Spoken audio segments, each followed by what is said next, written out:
Rotating wire generator पे एक question भी करवा दिया था। अगली हेडिंग लिखिए rotating wheel generator. Wheel wheel पहिया।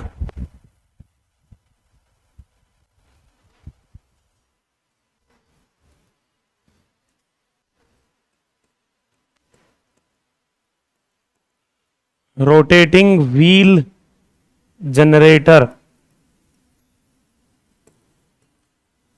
मान लो क्रॉस मैग्नेटिक फील्ड में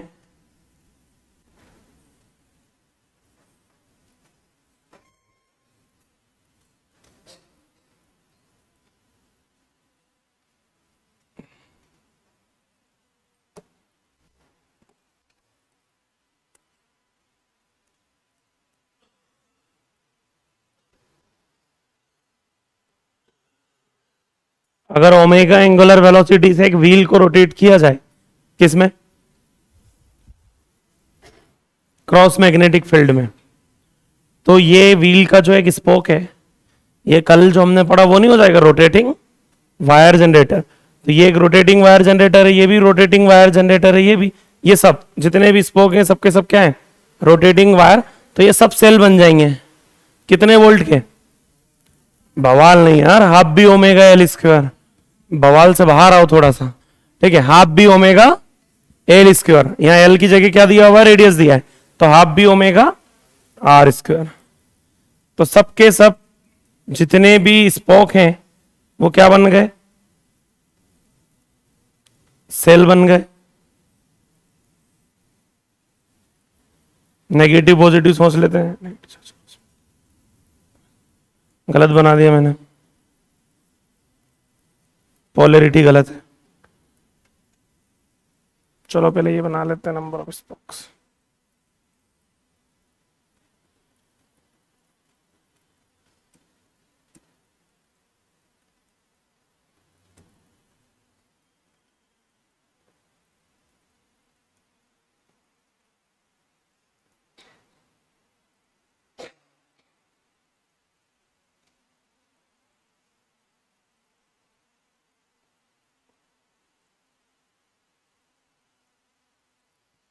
सब बैटरियां बन गई है और इनके सबके ईएमएफ जो है वो सेम आएंगे क्या? और इस ई की वैल्यू क्या होगी? हाफ बी ओमेगा, यहाँ एल का काम कौन कर रहा है? आर। अब अगर हम बात करें तो हमको इनका नेट आंसर निकालना है, तो ये सेल सारे सीरीज में जुड़े हैं कि पैरेलली कनेक्टेड है? ये सीरीज कनेक्शन है, पैरेलल कनेक्शन है। और पैरेलल कनेक्शन में अगर बहुत सारे सेल जुड़े हो और सबकी वैल्यू क्या हो? सेम हो, तो आंसर किसी एक के बराबर ही आता है। तो नेट आंसर जो है वो किसी एक के इक्वल ही आ जाएगा। कितना? हाफ बी ओमेगा, ये रोटेटिंग व्हील जनरेटर का ईएमएफ है। एक पॉइंट लिख लेना, does not depends on number of spokes. इस पे डिपेंड नहीं करता, मतलब इस व्हील में कितने स्पोक उस पर डिपेंड, भाई 100 हो 500 हो, ठीक है, 10 हो 20 हो, आंसर तो वैसे भी किसी एक के इक्वल ही आना है। तो क्या फर्क पड़ता है कि कितने स्पोक है? छापिए।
हो गया भैया?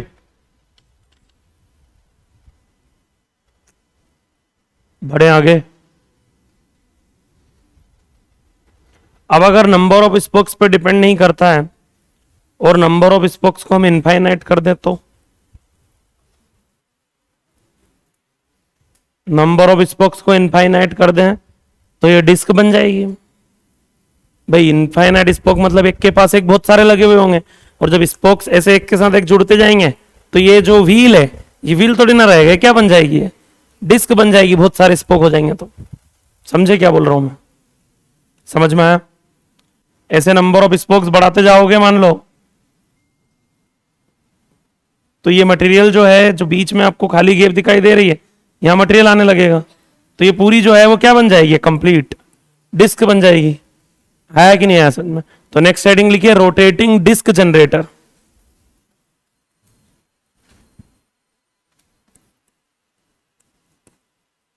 Rotating disc generator.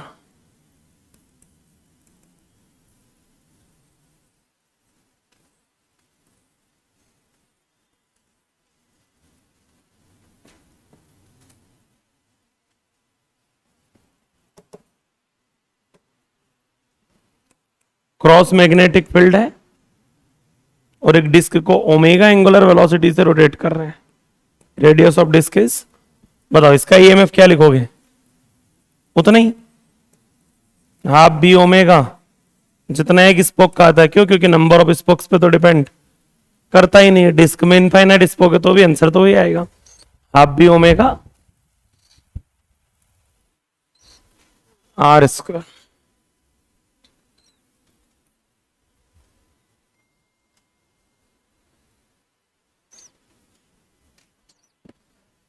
ये निकल जाएगा, कड़ा निकल जाएगा।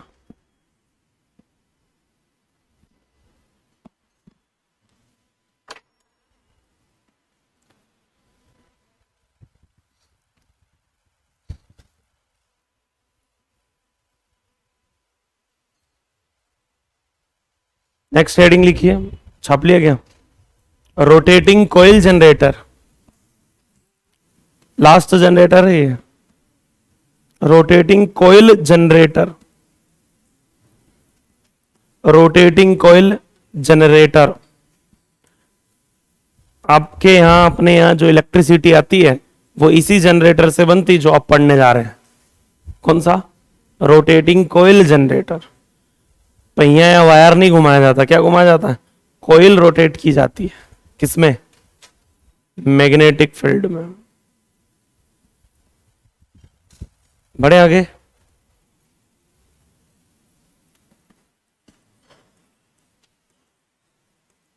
रोटेटिंग कोयल जनरेटर। यहां दो केस आएंगे भैया रोटेटिंग कोयल जनरेटर में। दो केस कौन से आएंगे?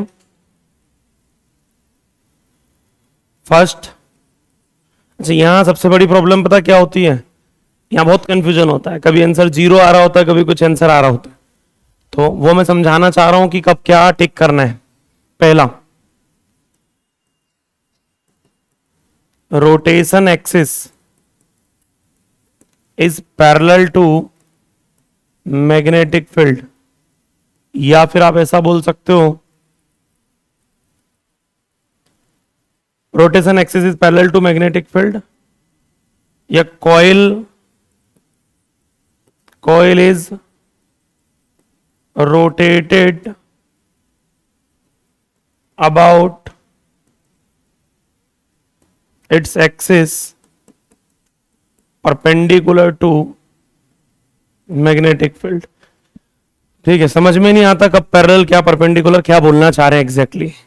ठीक है, ये कॉइल है अपने पास, क्रॉस मैग्नेटिक फील्ड है। कैसा मैग्नेटिक फील्ड है? आप लोगों से मेरी तरफ मैग्नेटिक फील्ड आ रहा है, ये कॉइल है। ठीक है, ये कॉइल ऐसे रखी हुई है। अब मुझे इस कॉइल को रोटेट करना है। कितने ऑप्शन है? बहुत सारे ऑप्शन है। मैं इसको ऐसे रोटेट कर रहा हूं, समझ में आया क्या? कॉइल का प्लेन कहाँ है? मैग्नेटिक फील्ड के, ठीक है। तो coil is rotated about its axis. Coil का एक्सिस कौन सा होगा? जो लाइन यहां सेंटर से पास हो रही होगी उस एक्सिस के अबाउट रोटेट करने का मतलब होता है ऐसे रोटेट करना। रोटेशन एक्सिस कहां होगा? किस एक्सिस के अबाउट रोटेट हो रही है? ये कॉइल है, अगर ये ऐसे रोटेट होगी तो रोटेशन एक्सिस ये होगा, ठीक है। तो जो रोटेशन एक्सिस है, फील्ड किधर है? आप लोगों से मेरी तरफ, और रोटेशन एक्सिस ये भी इसी डायरेक्शन में। तो देखो rotation axis is parallel to magnetic field. Rotation axis magnetic field के कहां है? पैरेलल है, ठीक है। और रोटेशन एक्सिस अगर मैग्नेटिक फील्ड के पैरेलल होगा तो ये कॉइल जब रोटेट होगी तो इसका कॉइल का जो प्लेन होगा वो मैग्नेटिक फील्ड के परपेंडिकुलर होगा। या तो आप ऐसे याद रखो ओनली, ये कंफ्यूज करेगा परपेंडिकुलर आपको, क्योंकि ऐसा कुछ दिया नहीं होता, जनरली समझ में आएगा वहां पे। आप ऐसा याद रखो ओनली कि मैग्नेटिक रोटेशन एक्सिस जो है वो मैग्नेटिक फील्ड के क्या होना चाहिए? अरेंजमेंट ये। अच्छा एक बात बताइए, आप लोगों से मेरी तरफ आने वाली मैग्नेटिक फील्ड इस कॉइल में से पास होगी कि नहीं होगी? होगी। तो मैग्नेटिक फ्लक्स होगा कि नहीं होगा? और फ्लक्स होगा तो इंडक्शन होगा?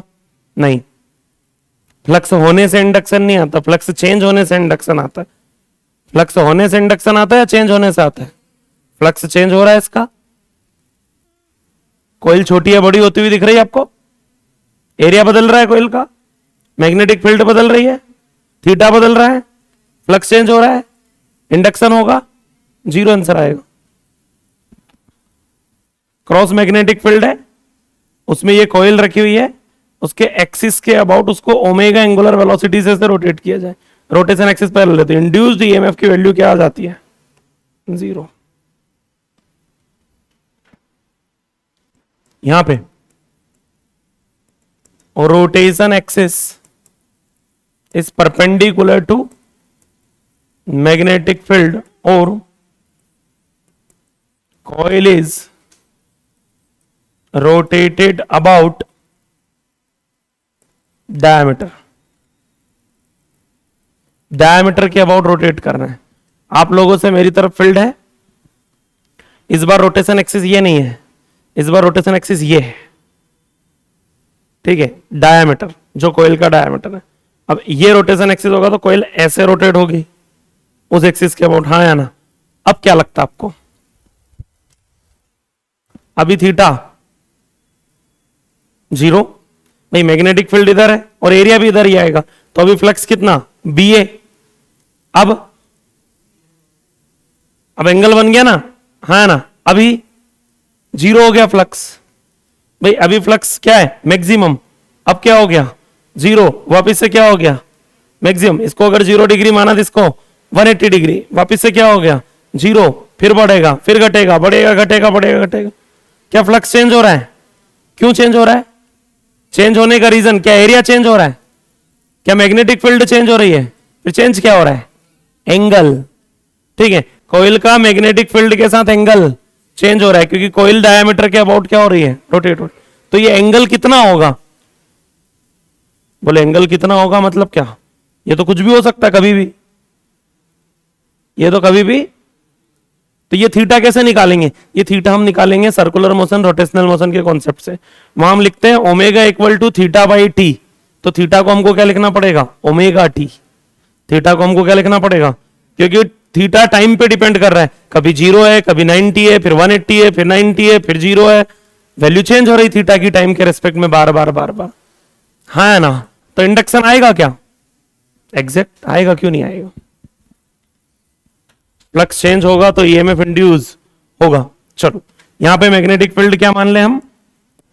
क्रॉस, उसमें ये रखी हुई है कॉइल, और इस कॉइल को रोटेट किया जा रहा है इसके डायमीटर के अबाउट, हाँ ना? तो इसका फ्लक्स जो है वो आप क्या लिखोगे? बोलिए जल्दी फटाफट।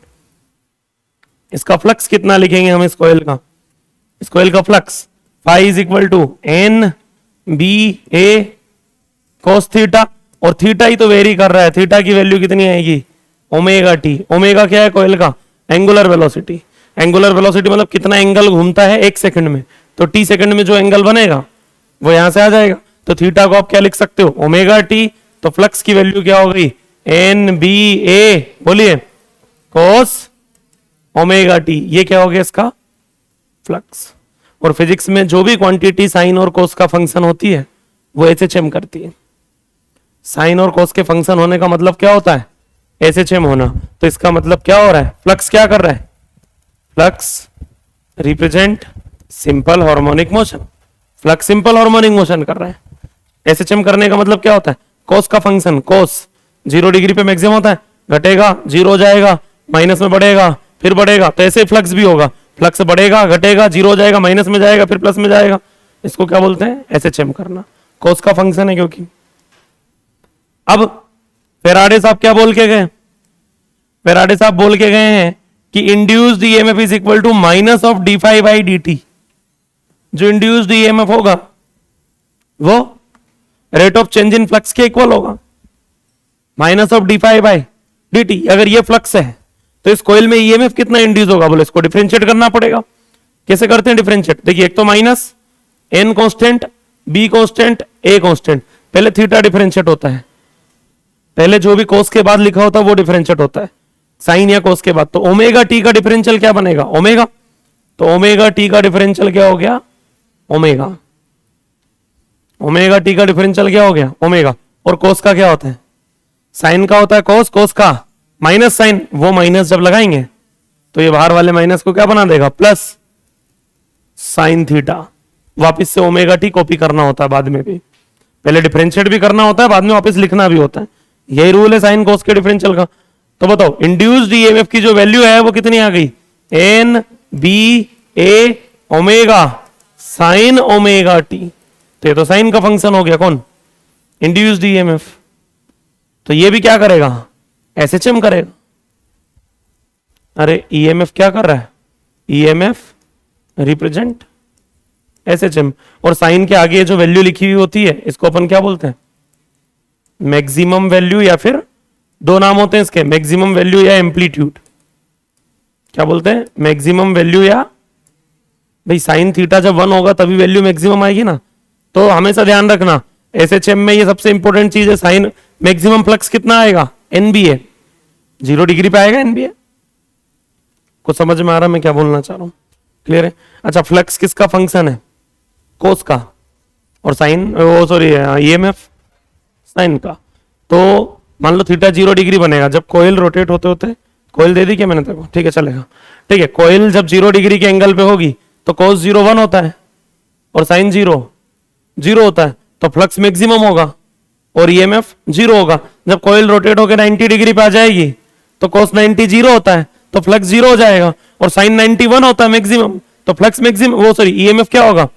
तो ऐसा बोलते हैं कि जब फ्लक्स 0 होगा तब ईएमएफ मैक्सिमम होगा, और जब ईएमएफ 0 होगा तब फ्लक्स मैक्सिमम होगा। ये दोनों एक साथ मैक्सिमम नहीं होंगे, इन दोनों में 90 डिग्री का फेज डिफरेंस है, इन दोनों में 90 डिग्री का फेज डिफरेंस है। एक मैक्सिमम होगा तो दूसरा 0 हो जाएगा।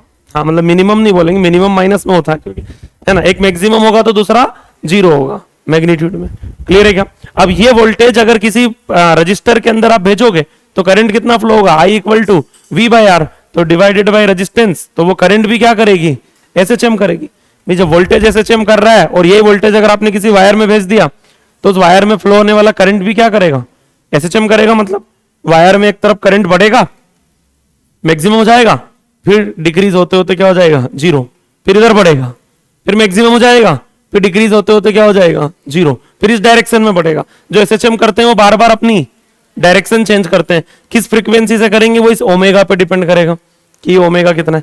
इसी करंट का नाम रखा गया है अल्टरनेटिंग करंट, एसी, जो अपन पढ़ते हैं चैप्टर जो पढ़ने वाले हैं।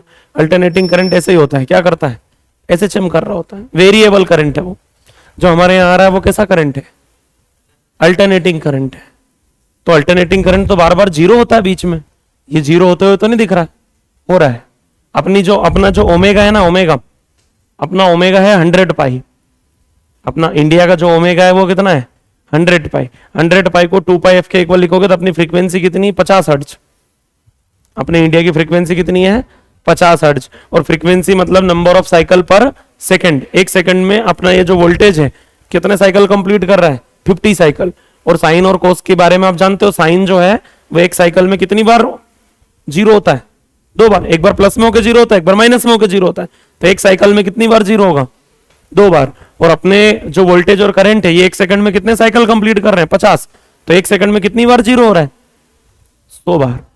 ये जो लाइट है ये एक सेकंड में 100 बार जीरो हो रहा है। एक सेकंड में 100 बार इसका लाइट क्या हो रहा है? अब 100 टाइम्स इन 1 सेकंड, तो हमको पता ही नहीं चलता कि ये बंद भी हो रहा है। पर जैसे मान लो वो बंद हो रहा है तो ये बोर्ड भी तो बंद हो रहा होगा। अगर वो बंद हो रहा है तो ये भी तो बंद हो रहा होगा। तो इसको फिर बार बार चालू क्यों नहीं करना पड़ता अपने को? भैया किसी भी इलेक्ट्रॉनिक डिवाइस की क्या होती है, वो लिमिट होती है। उससे मतलब पूरी तरीके से करंट अगर हट गया उसमें से तो बंद होता है। इसको कभी भी नोटिस करना, लाइट जब ब्लिंक करती है ना तब ये चलता रहता है। अगर थोड़ा सा डिले करके ब्लिंक होगी तो ये बंद हो जाता है। टाइम अगर ज्यादा दे दिया, अब एक सेकंड में 100 बार मतलब कितना टाइम मिल रहा है? बहुत कम टाइम मिल रहा है। तो करंट लगातार बनी ही रहती है, हर बार चलती रहती चीजें। आया नहीं आया समझ में? यही वोल्टेज हमारे घरों में आ रहा है। यही कोयल वो टरबाइन के ऊपर पानी गिरा के ऐसे ही कोयल रोटेट करवाते हैं डायमीटर के अलोंग, और ऐसे ही वोल्टेज प्रोड्यूस करते हैं। कौन सा वोल्टेज? Alternating voltage. और इससे बनती है अल्टरनेटिंग करंट। तो हेडिंग क्या लिखी थी आप लोगों ने? हाँ, रोटेटिंग कॉइल जनरेटर। हेडिंग डाल के ये डायग्राम तक लिखना, इसके नीचे का फ्लक्स मत लिखना, इसको फिर अपन अगले पेज पे लिख लेंगे।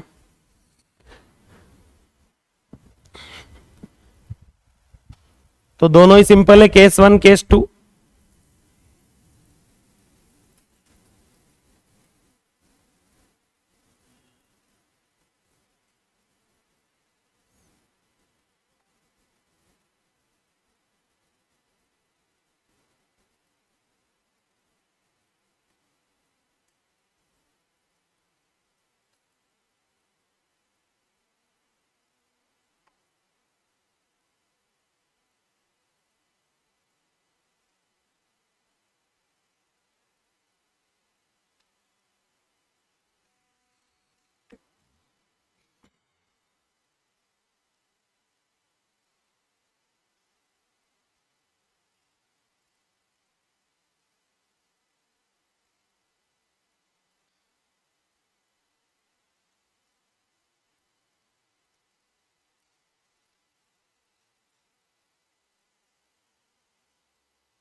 छाप लिया क्या?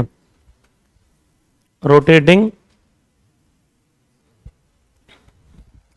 अब ये सेकंड केस जो है इसको चाहो तो आप वहीं पे लिख लेना, या बेटर ये रहेगा कि कहीं दूसरे पेज पे लिख लो आप। और वो ध्यान रखना, मैं लिखवा दूंगा चलो, कि ईएमएफ मैक्सिमम होगा तो फ्लक्स जीरो होगा, फ्लक्स मैक्सिमम होगा तो ईएमएफ जीरो होगा। ये मैक्सिमम ईएमएफ बहुत बार पूछा जाता है, कितना आएगा? NBA omega.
हो गया,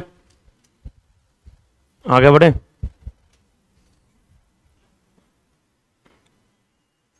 इस ईएमएफ को हम वापस से डिस्कस करेंगे कहां पे, अल्टरनेटिंग करंट जब हम पढ़ रहे होंगे वहां भी इसके क्वेश्चन मिलेंगे। हाँ,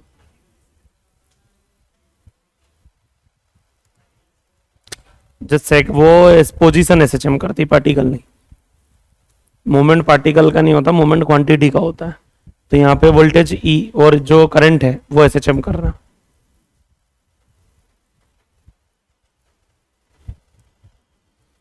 मैंने काइनेमेटिक्स में भी बताया था, कभी भी पार्टिकल मूव नहीं करता है, मोमेंट फिजिकल क्वांटिटी की होती है।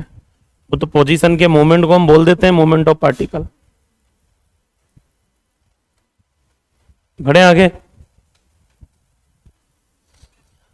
लिखिए नेक्स्ट हेडिंग। ये डायनेमिक ईएमआई आपका यहाँ पे खत्म होता है। अगली हेडिंग पे हम आते हैं, स्टैटिक ईएमआई।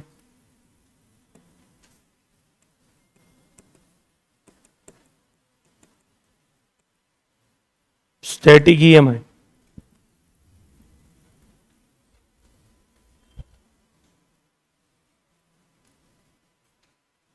स्टैटिक ईएमआई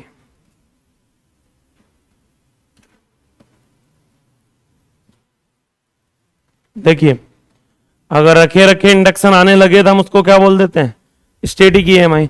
अभी तक हमने जो भी देखा, स्लाइड वायर जनरेटर, उसमें वायर चल रहा होता है। रोटेटिंग वायर जनरेटर, उसमें वायर घूम रहा होता है। रोटेटिंग व्हील जनरेटर, व्हील घुमाना पड़ता है। मतलब वहां मूवमेंट हो रही, मूवमेंट की वजह से ईएमएफ आ रहा है। यहाँ रखे रखे ईएमएफ आएगा। ठीक है, दो टाइप का होता है। कौन सा? Static EMI. कौन कौन सा दो टाइप का होता है इसमें? एक हमको देखने को मिलेगा सेल्फ इंडक्शन, और एक देखने को मिलेगा म्यूचुअल इंडक्शन। सेल्फ इंडक्शन और, अब ये क्या चीज होती है वो समझा देता हूं मैं आपको। ये कॉइल है जिसको हम बोल रहे हैं प्राइमरी कॉइल। इसमें करंट फ्लो हो रहा है, IP, current in primary coil. इसके number of turn NP, radius RP, सब ये प्राइमरी कॉइल है। इस कॉइल के अंदर एक और कॉइल रखी हुई है इसी के प्लेन में, ये सेकेंडरी कॉइल है, ये प्राइमरी कॉइल है। सेकेंडरी कॉइल में हम कोई करंट फ्लो नहीं करवा रहे हैं, करंट ओनली किसमें फ्लो हो रही है? प्राइमरी कॉइल में। प्राइमरी कॉइल के अंदर रखी हुई है कॉइल, कौन? Secondary coil. और ध्यान रखना दोनों के प्लेन क्या होना चाहिए? पैरेलल। अगर परपेंडिकुलर रख दोगे तो इंडक्शन नहीं, ये ध्यान रखना, पैरेलल होना चाहिए प्लेन। अब आपने क्या किया, अच्छा, प्राइमरी कॉइल में जो करंट फ्लो हो रहा है उसकी वजह से उस कॉइल के सेंटर पे, मतलब कॉइल के अंदर मैग्नेटिक फील्ड होगी क्या? भाई किसी कॉइल में करंट फ्लो होता है तो कॉइल में मैग्नेटिक फील्ड होती है क्या? हाँ, कितनी? C5 mu naught by 4 pi I by R into 2 pi magnetic field होगी। तो बताओ प्राइमरी कॉइल में जो करंट फ्लो हो रहा है उसकी वजह से उस कॉइल के अंदर कितनी मैग्नेटिक फील्ड होगी, मतलब किस डायरेक्शन में होगी, क्रॉस या डॉट? कैसा करंट फ्लो हो रहा है? क्लॉकवाइज। क्लॉकवाइज करंट तो क्रॉस फील्ड, सी रूल। एंटी क्लॉकवाइज करंट होता तो डॉट फील्ड। तो क्लॉकवाइज करंट, क्रॉस फील्ड। इसका मतलब ये हुआ कि क्रॉस फील्ड है, क्रॉस फील्ड मतलब ऐसे इनवर्ड, तो फील्ड है तो फ्लक्स है। किसका फ्लक्स है, प्राइमरी का कि सेकेंडरी का? दोनों में है। अरे फील्ड तो दोनों में से है ना, तो फ्लक्स किस में पास हो रहा है? दोनों में। अब हम करंट का वैल्यू बढ़ाते हैं। कौन सा करंट? वो प्राइमरी करंट। प्राइमरी करंट का वैल्यू अगर आप बढ़ाओगे, अब करंट बढ़ाओगे तो मैग्नेटिक फील्ड बढ़ेगा, क्योंकि वो करंट के डायरेक्टली प्रोपोर्शनल है। फील्ड बढ़ेगा तो फ्लक्स बढ़ेगा, किसका? दोनों का। अभी वो फील्ड तो दोनों में से ही पास हो रहे हैं ना, और फ्लक्स बढ़ेगा तो इंडक्शन आएगा, किसमें? दोनों में। अब प्राइमरी कॉइल में जो इंडक्शन आया है वो खुद के करंट चेंज होने की वजह से आया है, तो उसको बोलते हैं सेल्फ इंडक्शन। खुद का ही करंट बदला, खुद का ही फ्लक्स बदल गया और खुद में इंडक्शन आ गया, तो उसको क्या बोलेंगे? Self induction. लेकिन सेकेंडरी कॉइल के अंदर जो ईएमएफ इंड्यूस होगा वो तो उसके खुद के करंट, उसमें खुद में तो कोई करंट था ही नहीं, आया ना। प्राइमरी का करंट चेंज होने से सेकेंडरी में जो इंडक्शन होगा उसको बोला जाएगा म्यूचुअल इंडक्शन। क्लियर है क्या? दोनों। और यहां पे कोई कॉइल मूव ऐसा नहीं कोयल को घुमा रहे हैं चला रहे हैं, ऐसा कुछ भी नहीं है, कोई मूवमेंट, ओनली करंट का वैल्यू बढ़ा रहे हैं, इंडक्शन आ रहा है, रखे रखे आ रहा है, इसलिए डायनेमिक ईएमआई या स्टैटिक ईएमआई? Static EMI. समझ में आ रहा है मैं क्या बोलना चाह रहा हूं? बनाइए।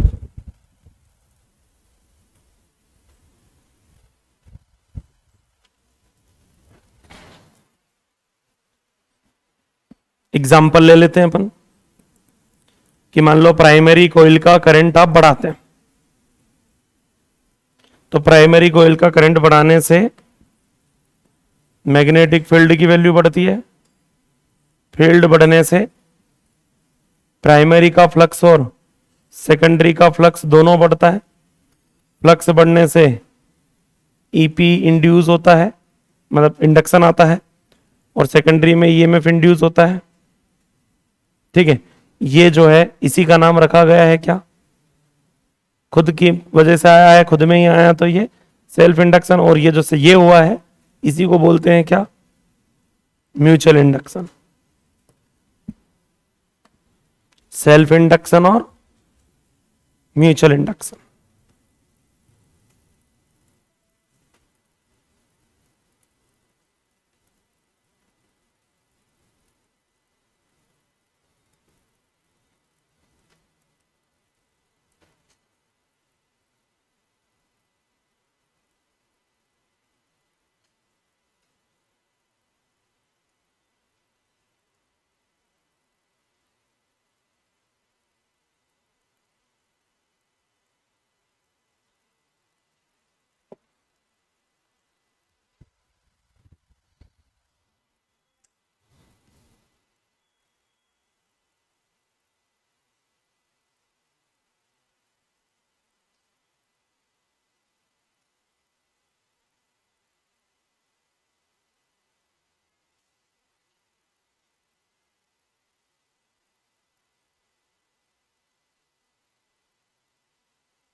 क्लियर?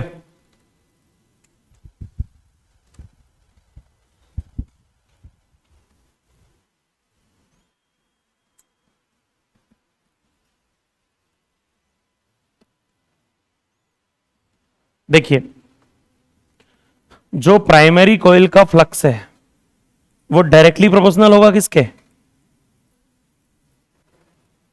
जितनी ज्यादा करंट उतनी ज्यादा फील्ड, जितनी ज्यादा फील्ड उतना ज्यादा फ्लक्स।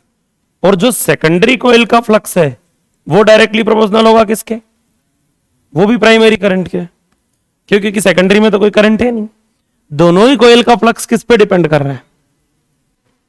प्राइमरी करंट की वैल्यू पे। प्राइमरी करंट बढ़ेगा तो फील्ड बढ़ेगा, फील्ड बढ़ेगा तो फ्लक्स बढ़ेगा। किसका बढ़ेगा? दोनों का बढ़ेगा। तो दोनों के फ्लक्स डायरेक्टली प्रोपोर्शनल है किसके? प्राइमरी करंट के।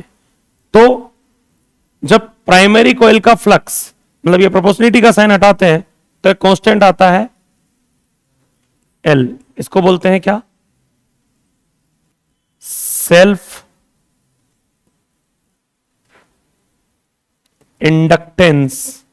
इसको नॉर्मली इंडक्टेंस भी बोल देते हैं। तो यहां से एक फॉर्मूला आ गया हमारे पास, कौन सा?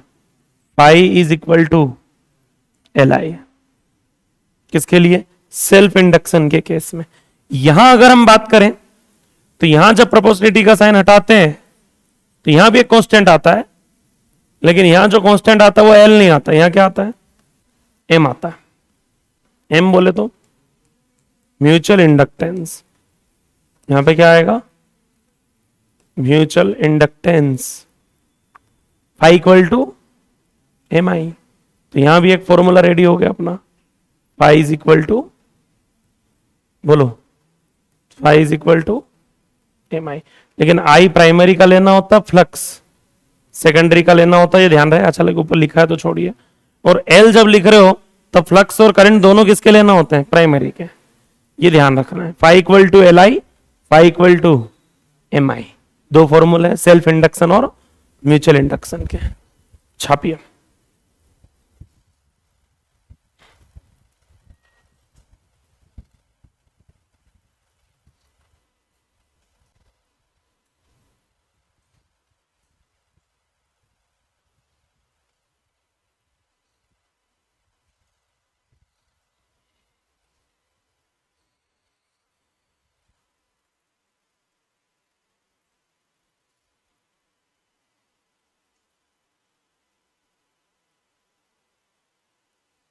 आज बायो का टेस्ट है।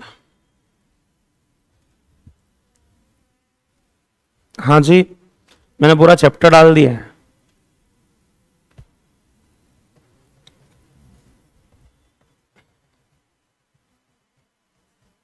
मैंने सुना था कि कल शाम को खत्म होने वाला था, तो मैंने, अब वो नहीं हुई, वो मुझे नहीं आइडिया यार, मैं भूल गया, ध्यान नहीं रहा। पेपर भी सेट हो गया और प्रिंट भी हो गया ना ऑलमोस्ट, पूरा ही हो गया, तो बस, तो फिर और क्या, फिर कुछ बोनस वोनस के लिए मत आना नीचे।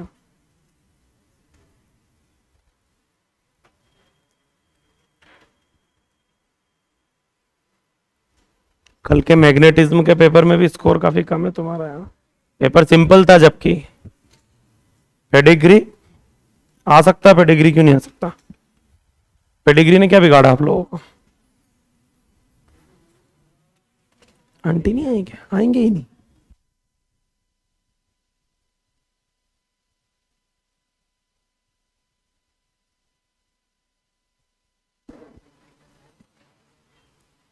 हाँ जी, हो गया क्या? नेक्स्ट हेडिंग लिखिए, induced EMF in primary and secondary coil. Induced EMF in primary and secondary coil. बताओ, प्राइमरी कॉइल में इंड्यूस्ड ईएमएफ निकालना कैसे निकलेगा? D phi by d T, flux किसका? प्राइमरी का। वैसे minus D phi by d t है, लेकिन माइनस साइन तो लेंस लॉ को रिप्रेजेंट कर रहा होगा। तो बताओ, और फाइव को क्या लिख देंगे? L I by d T. अब आप लोग जानते हो एल तो कांस्टेंट होता है, अरे एल तो क्या होता है? कांस्टेंट होता है। तो क्या हो जाएगा formula? L d I by d T. Current कौन सा लेना है? प्राइमरी। ये किसका हो गया? ये प्राइमरी कॉइल में इंड्यूस्ड ईएमएफ की वैल्यू है। और सेकेंडरी कॉइल में इंड्यूस्ड ईएमएफ कितना होगा?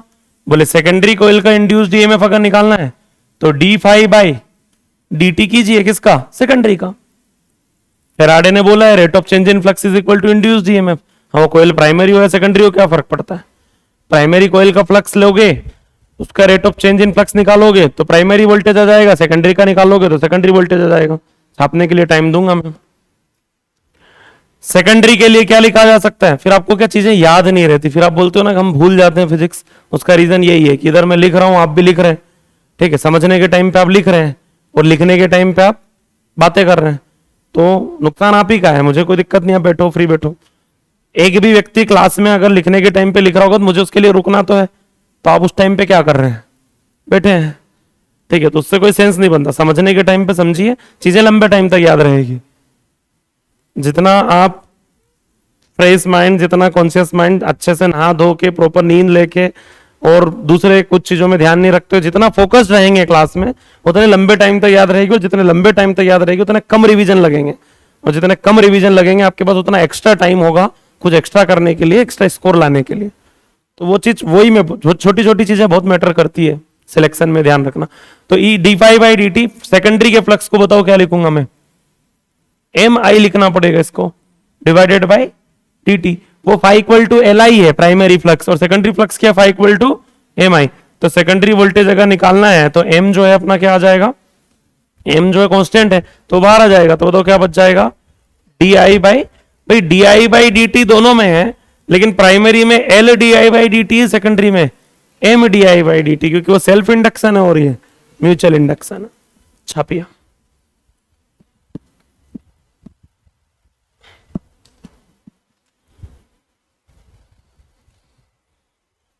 छापिया आराम से।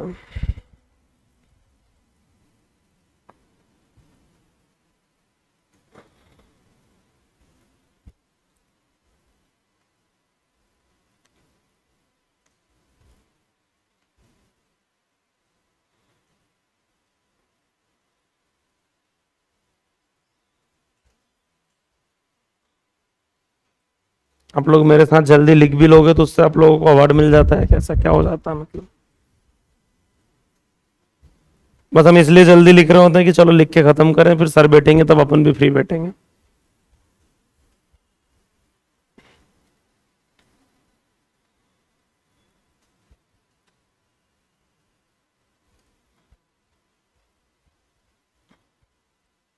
फिर आपको नोट्स याद नहीं रहते हैं जो कल मैंने नोटिस किया मैग्नेटिज्म में, नोट्स पे कमांड ही नहीं है।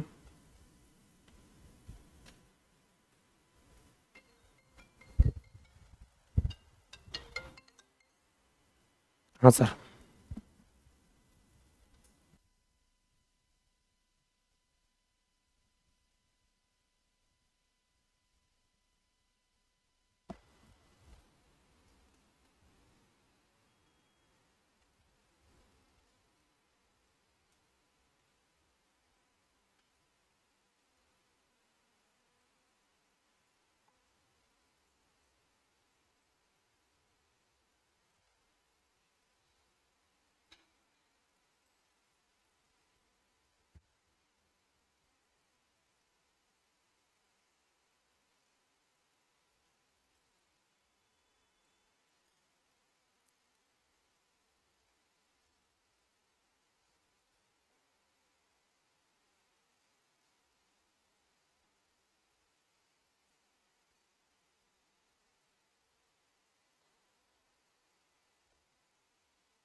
एक मिनट ना।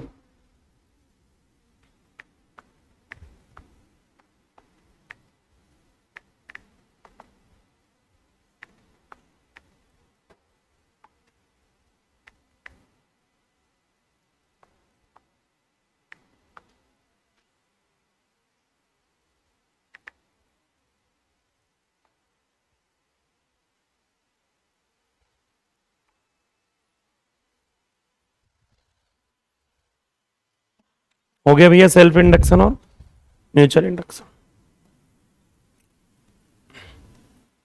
अब हम आते हैं सेल्फ इंडक्शन और म्यूचुअल इंडक्शन की वैल्यू कैलकुलेट करने जा रहे हैं हम। तो पहली हेडिंग लिखिए self induction of circular coil. Self induction of circular coil. Self inductance और म्यूचुअल इंडक्टेंस की वैल्यू कैलकुलेट करने जा रहे हैं हम। सेल्फ इंडक्टेंस लिखना, आप चाहो तो इंडक्टेंस लिखना। Self inductance of circular coil. Induction तो एक प्रोसेस है, हम एल निकालने जा रहे हैं, इंडक्टेंस निकालने जा रहे हैं। Self inductance of circular coil. किसी सर्कुलर कॉइल के लिए सेल्फ इंडक्शन कैलकुलेट करना है। मान लो ये एक सर्कुलर कॉइल है जिसमें प्राइमरी करंट फ्लो हो रहा है, इसके नंबर ऑफ टर्न एनपी है, ठीक है। रेडियस कितना मान के चलेंगे, आरपी, ठीक है। मैं चाहूं तो यहाँ पे पी नहीं भी लिखूं तो भी चलेगा, क्यों? क्योंकि एक ही कॉइल लेके चलना मुझे, क्योंकि मैं म्यूचुअल इंडक्शन तो पढ़ ही नहीं रहा हूं, सेल्फ इंडक्शन है, खुद का ही पढ़ना है, तो दूसरी कॉइल तो यहाँ कोई है ही नहीं। लेकिन मैं फिर भी प्राइमरी इसलिए लिखते हुए चल रहा हूँ क्योंकि आगे जाके जब म्यूचुअल इंडक्शन कैलकुलेट करेंगे तो वहां क्लियरली समझ में आना चाहिए कौन प्राइमरी और कौन सेकेंडरी। चलो अब मुझे क्या निकालना है, इसके लिए एल निकालना है। फॉर्मूला अभी आप लोगों ने पढ़ा phi equal to L I, ठीक है। Phi equal to L I, तो एल इक्वल टू क्या हो जाएगा, एल इक्वल टू बोलो फाई बाय आई, लेकिन दोनों किसके, हालांकि यहां तो कुछ भी आएगा ही नहीं सेकेंडरी का, क्योंकि यहां सेकेंडरी कोई होती ही नहीं है, हम सेल्फ इंडक्शन पढ़ रहे हैं एट द टाइम, हाँ है ना। अच्छा मैग्नेटिक फ्लक्स की वैल्यू कोई मुझे बता सकता है क्या, मैग्नेटिक फ्लक्स कितना होता है, फ्लक्स होता है एनबी है, अरे B A cos theta, N B A cos theta, N is the number of turn किसके, प्राइमरी कॉइल के, मैग्नेटिक फील्ड किसका, प्राइमरी कॉइल का, एरिया किसका, प्राइमरी कॉइल का, डिवाइडेड बाय करंट भी किसका, ये सब प्राइमरी कॉइल के डेटा रखना है हमको, area, number of turn, magnetic field, सब कुछ। एक चीज हमेशा ध्यान रखना, कोई भी इंडक्टेंस, सेल्फ इंडक्टेंस हो या म्यूचुअल इंडक्टेंस हो, कभी भी करंट पे डिपेंड नहीं करता। आप देखेंगे करंट लास्ट में जाके क्या हो जाती है, कैंसिल हो जाती है। कभी भी किसी का भी self inductance, mutual inductance current पे डिपेंड अगर कर रहा है, मतलब ऐसा पूछे कौन सा स्टेटमेंट इनकरेक्ट है और किसी ऑप्शन में ऐसा लिखा कि करंट बढ़ाने पे बढ़ जाएगा, तो वो इनकरेक्ट रहता है। मतलब करंट पे डिपेंड करता ही नहीं है, दोनों एल बी और एम बी, आगे जाके अपन देखेंगे। चलो एल निकालना है अभी at the time. Number of turn primary coil को तो कुछ नहीं लिख सकता, ठीक है। अरे प्राइमरी कॉइल के नंबर ऑफ टर्न तो ठीक है, क्या लिखेंगे, एनपी। अब क्या मैं मैग्नेटिक फील्ड को लिख सकता हूं कुछ, क्या आप मैग्नेटिक फील्ड जानते हैं किसी सर्कुलर कॉइल की कितनी होती, बोलो बोलो, mu naught by 4 pi I by R into N2 pi, N number of turn मान के चल रहा हूं ना मैं कॉइल में, है ना, तो इंटू N2 पाई। ये क्या लिखा मैंने, मैग्नेटिक फील्ड। कहां से, मैग्नेटिज्म से। किसी भी सर्कुलर कॉइल का मैग्नेटिक फील्ड इतना ही होता है। यहां आपको बहुत ध्यान से इसलिए समझना है क्योंकि ये रिजल्ट आप रट नहीं पाएंगे, आपको डिराइव करना पड़ेंगे वहां पे क्या दिया है क्या नहीं दिया उस हिसाब से। इनटू, अब एक चीज और बच गई, क्या, एरिया। एरिया क्या होता है किसी भी कॉइल का, सर्कल का एरिया पाई आर स्क्वायर, तो पाई आर स्क्वायर। एक चीज और बच गई अभी, वाई पी बच गया ना। देखिए मैंने क्या बोला था, करंट हमेशा कैंसल होगा, हमेशा। और भी बहुत सारी चीजें कैंसिल होगी लेकिन करंट कभी भी नहीं आएगा। बताइए, एक आरपी से एक आरपी निपटा देते हैं, ठीक है। 2 पाई से सीधे निपटाते ना, 4 पाई को 2 टाइम, हाँ है ना, और कुछ, बस। अब तो ये 2 तो आना पड़ेगा, है ना। तो बोलो सेल्फ इंडक्टेंस की वैल्यू 1/2 म्यू नॉट, 1/2 हो गया है, म्यू नॉट हो गया है, पाई है, हाँ, कौन सा पाई बचा, वो वाला पाई बच गया ना, पाई आरपी, आरपी बोले तो radius of primary coil, into NP square, number of turn के स्क्वायर के डायरेक्टली प्रोपोर्शनल। और magnetic field number of turn के डायरेक्टली प्रोपोर्शनल आती थी, हाँ है ना। वो एन स्क्वायर के डायरेक्टली प्रोपोर्शनल तब आती थी जब लेंथ कांस्टेंट हो, ठीक है। अब हम आते हैं उसी वाले केस पे, कौन से वाले केस पे, कि मान लो एल लेंथ के एक वायर से पहले एक सिंगल कॉइल बनाई, फिर उससे क्या किया, एन टर्न का कॉइल बना दिया, तो फील्ड हो जाती थी N square time. Self inductance को समझते हैं जरा, या चलो एक काम करते हैं, पहले ये वैल्यू आप लिखिए, फिर इस हेडिंग को हम बाद में ही समझेंगे। यहां पे अभी एट द टाइम बताओ क्या लिखेंगे, self inductance is directly proportional to square of, हालांकि रेडियस पर भी डिपेंड कर रहा है, म्यू नोट पर भी डिपेंड कर रहा है, क्लियर है क्या।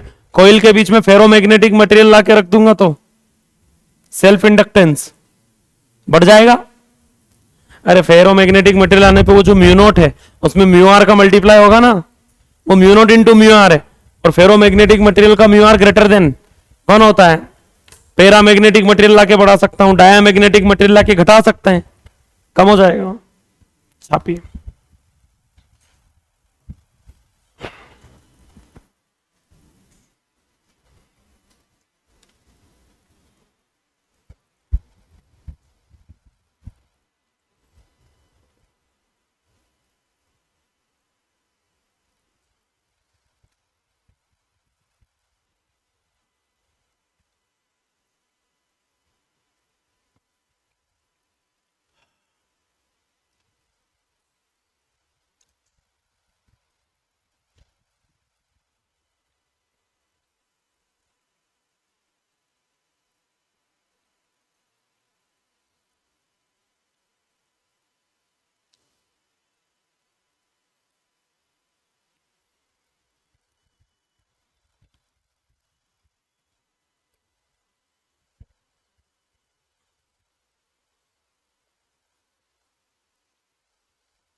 रेजिस्टेंस, करंट, इन सारी चीजों पे कुछ डिपेंड कर रहा है क्या, आर रेजिस्टेंस नहीं है, रेडियस से ध्यान रखना ना।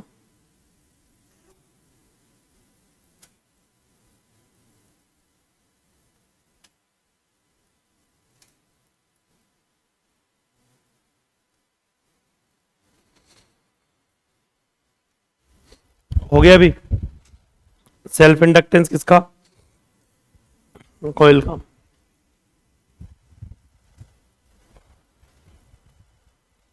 क्या कॉइल के सेंटर पे कौन सा मीडियम रखा है इस बात पे डिपेंड करेगा? जी हाँ, मीडियम पर डिपेंड करता है। क्या कॉइल की रेडियस पे डिपेंड करता है? हाँ। नंबर ऑफ टर्न पे डिपेंड करता है? जी हाँ।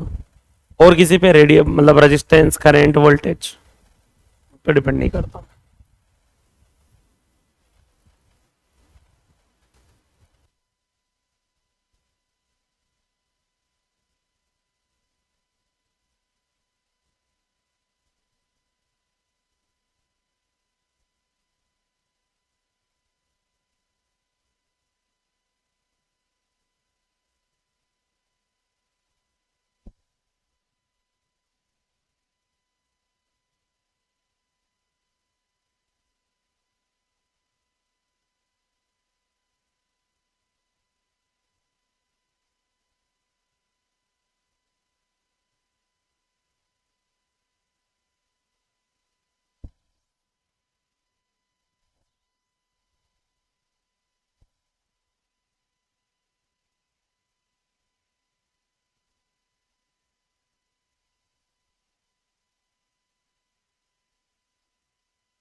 लिखिए अब, if length of wire is constant,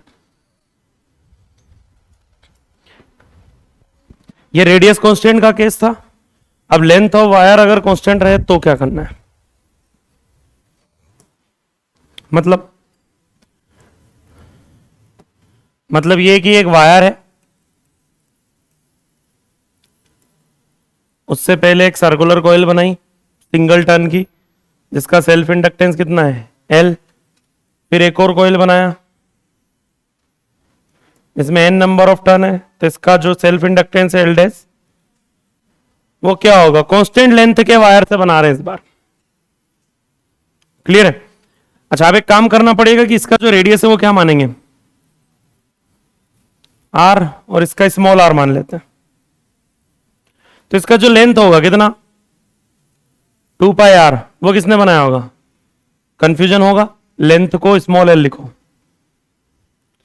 क्योंकि एक l ऑलरेडी सेल्फ इंडक्टेंस चल रहा है ना। 2 पाई r इक्वल टू क्या लिखेंगे? L। तो इसका रेडियस बताओ क्या लिख देंगे? L बाई, इसका रेडियस क्या आ जाएगा? L बाई, यहां कितने टर्न है? N, और एक टर्न का लेंथ 2 पाई r होता है, तो यहां क्या लिखूंगा? N इंटू 2 पाई r, और ये भी उसी ने बनाया L लेंथ के वायर ने, तो इस रेडियस को क्या लिखूंगा बताओ? L by 2 pi N, L by, बस बोलो पहले उस कॉइल का सेल्फ इंडक्टेंस बोलो, क्या लिखवाया अभी मैंने? हाफ म्यू नॉट, बोलो आर पी, प्राइमरी कॉइल का रेडियस, रेडियस की जगह पे वो लिख दो क्या? L by 2 pi into pi N P square, है ना। तो क्या लिखेंगे? पाई एन की वैल्यू 1 है। अरे पहले नंबर ऑफ टर्न क्या है? पहले कितने टर्न है? 1। ये समझ में आया कि नहीं? पहले सिंगल टर्न की कॉइल है ना, बाद में बनाई कितने टर्न की? एन टर्न का।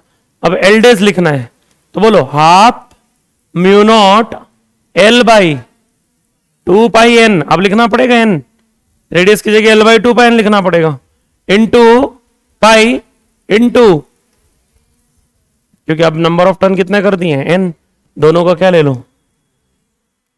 हाफ म्यू नॉट से half mu naught cancel, L by two pi से L by two pi cancel, pi से पाई कैंसल, एक एन से ये एक एन, तो L by L days is equal to one by N, तो finally L days is equal to,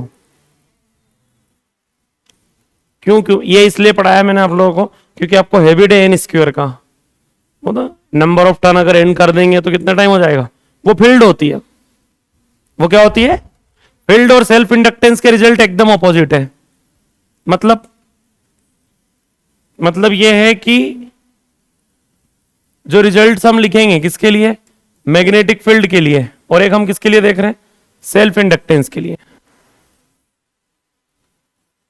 ठीक है, अब यहां हम देख रहे हैं कांस्टेंट वैल्यू क्या है, अगर रेडियस कांस्टेंट है, क्या कांस्टेंट है, रेडियस, तो मैग्नेटिक फील्ड डायरेक्टली प्रोपोर्शनल आती है एन के, और सेल्फ इंडक्टेंस डायरेक्टली प्रोपोर्शनल आया एन स्क्वायर के।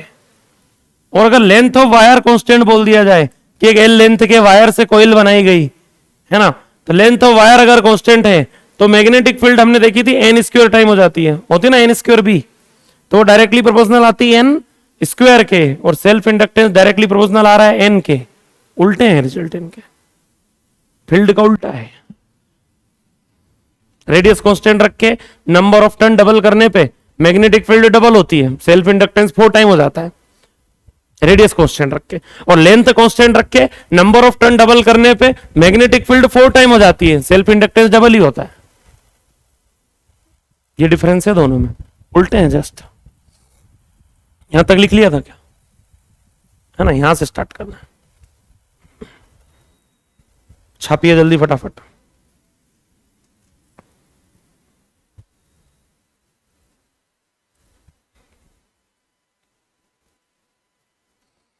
कल आपको मैं बिहेवियर ऑफ इंडक्टर भी समझा दूंगा, बस म्यूचुअल इंडक्टेंस हो जाएगा। कल के बाद एक ही हेडिंग बचेगी, ट्रांसफॉर्मर,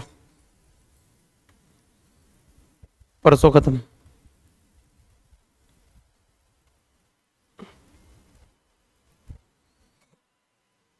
उसके बाद प्लान में थोड़ा चेंज लेके आ रहा हूं मैं ऐसे पढ़ाने की जगह आपको एसएचएम पढ़ाऊंगा पहले,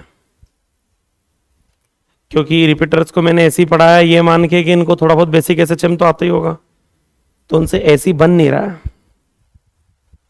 क्योंकि वो एसएचएम का कॉन्सेप्ट जहां जहां अटकता है वो चीजें दिक्कत दे रही है, तो वो समस्या अपने जीवन में ना आए, इसलिए अपन पहले एसएचएम पढ़ेंगे।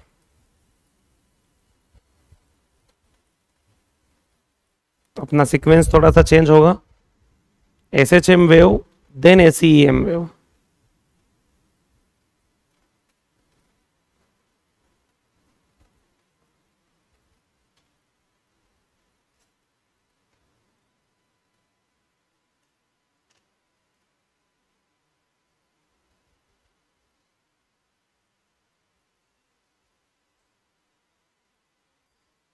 हाँ जी,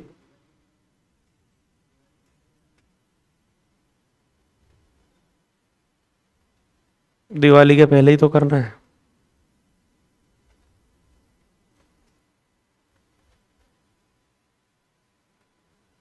आज क्या डेट हो रही है, 25 हुई ना,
छाप लिया।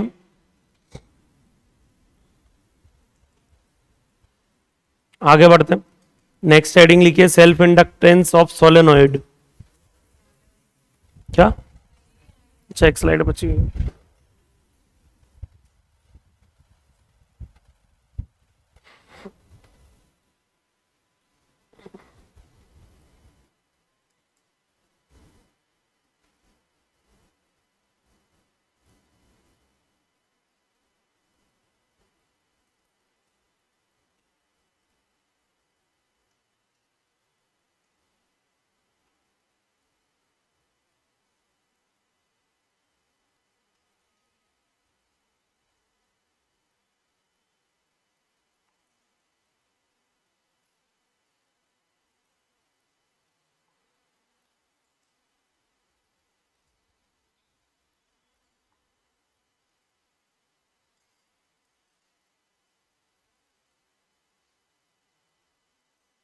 हो गया क्या? नेक्स्ट हेडिंग लिखिए सेल्फ इंडक्टेंस ऑफ सोलेनोइड।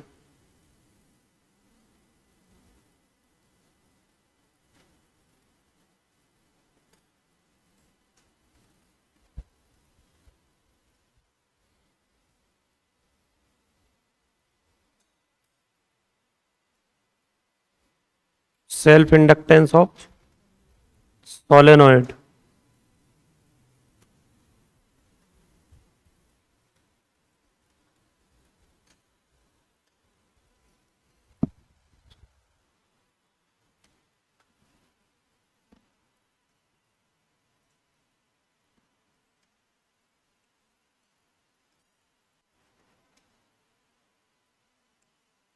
एक सोलेनोइड में करंट फ्लो हो रही है,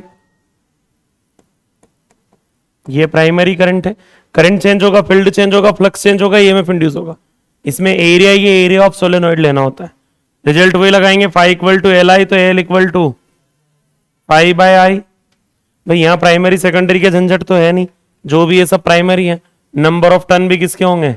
प्राइमरी कोयल के। एक ही कोयल हमने वाउंड की यहाँ पे, एक और कोयल वाउंडेड होती तो दो कोयल हो जाती, प्राइमरी और सेकेंडरी। यहाँ सब कुछ प्राइमरी है, फ्लक्स भी प्राइमरी का, करंट भी प्राइमरी का।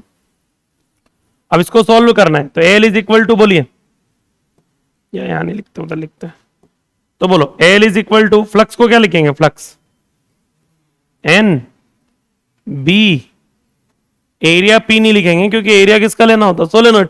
सोलेनोइड का जो एरिया है वही तो क्या होता है? कोयल का भी एरिया होता है, ठीक है, डिवाइडेड बाय, बोलो, आईपी। तो एल इज इक्वल टू, बोलो, number of turn primary coil के, वो तो है ही क्या? NP. Magnetic field mu naught N I, हाँ है ना, म्यू नॉट। सोलेनोइड का मैग्नेटिक फील्ड यही होता है, area of solenoid A divided by current primary. Current कभी भी नहीं आएगा, ये बात हुई थी अपनी। तो एल इज इक्वल टू, बताओ क्या आ जाएगा? म्यू नॉट एनपी, एनपी ए, बस ये हो गया म्यूचुअल, वो sorry self inductance. Mu naught NP क्या है? टोटल नंबर ऑफ टर्न, और स्मॉल एनपी क्या है? Number of turn per unit length. अब इसको मॉडिफाई कर देते हैं, बहुत सारे लोग क्या करते हैं, L is equal to mu naught, length से ऊपर लेंथ से नीचे मल्टीप्लाई कर देंगे, तो ऊपर एरिया इंटू लेंथ क्या बन जाएगा? वॉल्यूम, और नीचे जो लेंथ आएगी सोलेनोइड का लेंथ है ना, लेंथ ऑफ सोलेनोइड। इसे मल्टीप्लाई डिवाइड जब करोगे आप, तो ऊपर एरिया इंटू लेंथ वॉल्यूम बन जाएगा, और नीचे वाली जो लेंथ है वो NP by L, capital NP by L, number of turn per unit length, small NP बन जाएगा, और स्मॉल एनपी पहले से वहां पे, तो बताओ क्या हो जाएगा? स्मॉल एनपी का स्क्वायर इनटू, अब एरिया नहीं बचा, क्या बच गया? वॉल्यूम। कभी कभी ऐसा पूछ लेते हैं self inductance per unit volume, तो self inductance per unit volume बताओ क्या हो जाएगा? Self inductance per unit volume is equal to mu naught NP square. और भी पॉसिबल मॉडिफिकेशन अगर आपको करना है तो एरिया से ऊपर एरिया से नीचे, वॉल्यूम से ऊपर वॉल्यूम से नीचे मल्टीप्लाई डिवाइड आप कर सकते हैं। ये सेल्फ इंडक्टेंस है किसका? सोलेनोइड का। क्या हाँ लॉन्ग सोलेनोइड मान के चलना।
क्या अच्छी नींद आ रही है?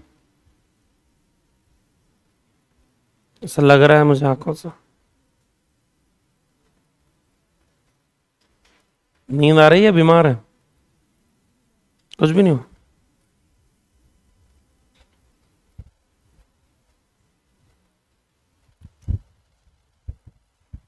हो गया ये। नेक्स्ट हेडिंग लिखना है म्यूचुअल इंडक्टेंस।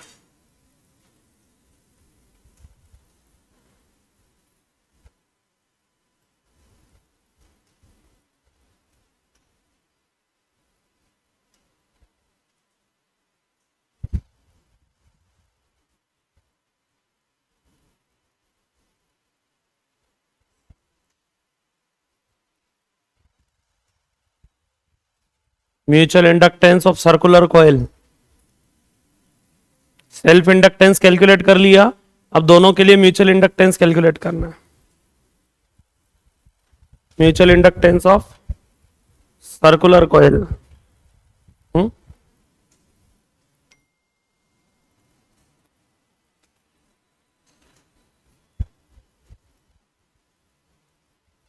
क्या बोलते रहता है यार तुम?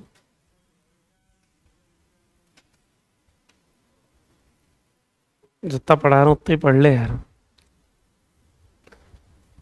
एक्स्ट्रा पढ़ के कहाँ जाएगा तू? निकालने जाएंगे तो बहुत कुछ निकाल सकते हैं ना। क्या लिखा? Mutual inductance of circular coil. यहां दो कॉइल होते हैं, ऑलरेडी डायग्राम तो वैसे हम बना ही चुके थे।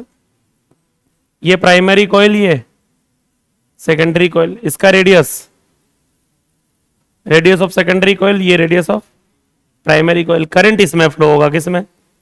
प्राइमरी कॉइल में। करंट किसमें फ्लो होगा? प्राइमरी कॉइल में। इंडक्शन किसमें आएगा? दोनों में आएगा। इंडक्शन किसमें होगा? दोनों में। लेकिन अभी हम म्यूचुअल इंडक्टेंस पढ़ रहे हैं। बताओ, phi is equal to M I, तो M equal to phi by I लिखवाया था, ठीक है। फ्लक्स किसका? सेकेंडरी का। करंट किसका?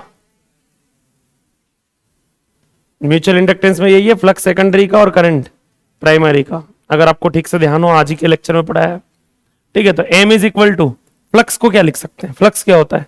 NBM, number of turn secondary के, मैग्नेटिक फील्ड प्राइमरी का, एरिया सेकेंडरी का, करंट।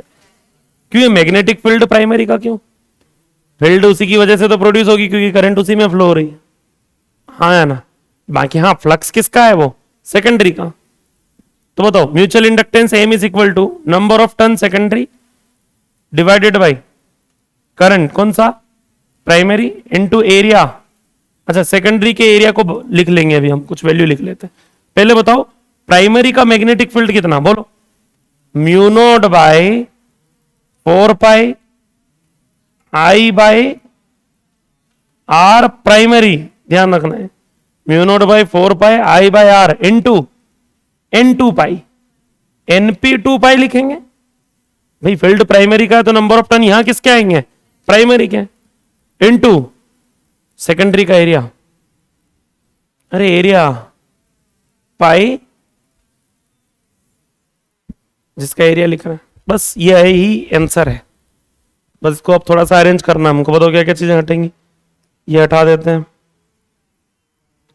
2 पाई से ये 4 पाई, 2 टाइम कैंसिल कर देते हैं, बस मुझे और कुछ कैंसिल होते दिख नहीं रहा। बताओ 1/2 म्यू नॉट तो यहां भी बचा है, 1/2 म्यू नॉट, क्या बचा, NS NP, NS into NP, pi RS² divided by, ठीक, बस ये आंसर है। अब देखिए होता क्या पता, तब बहुत सारे डाउट्स पूछ रहे थे मुझसे, रिपीटर बैच के जो बच्चे हैं वो कंफ्यूज हो रहे हैं। उसमें पता क्या बोला कि प्राइमरी नंबर ऑफ टर्न 10 है और सेकेंडरी कॉइल में नंबर ऑफ टर्न 40 है, ठीक है, तो इनका म्यूचुअल इंडक्टेंस कितना है, M1 है। और अगर अब उल्टा कर दिया जाए कि प्राइमरी में 40 कर दिया जाए और सेकेंडरी में 10 कर दिया जाए, तो म्यूचुअल इंडक्टेंस क्या होगा, उतना ही आएगा, ठीक है। उसमें कंफ्यूज हो रहे हैं कि यार नंबर ऑफ टर्न तो चेंज कर दिया तो फील्ड चेंज होगी। भाई साहब आप म्यूचुअल इंडक्टेंस का रिजल्ट देखो ना, क्या है, NS इंटू NP, 40 इंटू 10 करो या 10 इंटू 40 करो, प्रोडक्ट क्या आएगा, क्या फर्क पड़ता है। नंबर ऑफ टर्न अगर रिवर्स भी हो जाए, उल्टे भी हो जाए, इसके इधर भी हो जाए, तो भी कोई फर्क, प्राइमरी सेकेंडरी बन जाए, सेकेंडरी प्राइमरी बन जाए, तो भी म्यूचुअल इंडक्टेंस की वैल्यू सेम आएगी। छापिए,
हो गया। नेक्स्ट हेडिंग लिखिए, म्यूचुअल इंडक्टेंस ऑफ सोलेनॉइड।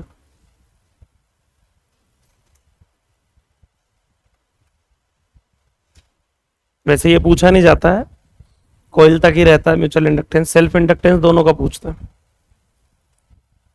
बहुत रेयर है सोलेनॉइड का म्यूचुअल इंडक्टेंस पूछा।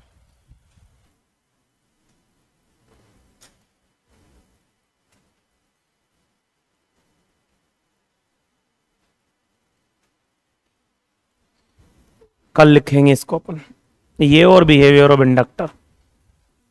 ठीक है।